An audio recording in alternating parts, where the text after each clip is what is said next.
obviously they kind of auto-seeded into Worlds almost because of the 4 seeds. I wonder, do you think the Mad Lions have... Okay, let me ask it differently. Why do you think they lost their edge compared to how they played in the regular season? And do you think that they have a chance to do well at Worlds? I mean, I think as a team, they played really well throughout their entire split. I think they really figured out something that worked for them. Mainly, I guess, looking at what LPL does, especially with their champs. They were like early on the Talia and like on diving, bot, doing even like the Kalista thing that we did. I think Mad was like one of the first teams that like to abuse bot like that and just go for like a lot of dives early, even on top.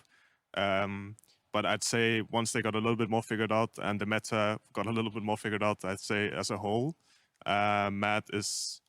I mean, they have good players, but I think compared to the top teams and maybe some of the top players, they're lacking in some department. I'd say they are still good enough to, of course, win, and they are not an easy team to play against by any means. But I'd say when the metas are like figured out and everyone is kind of on the same page about what is being played, I wouldn't see them as the best team.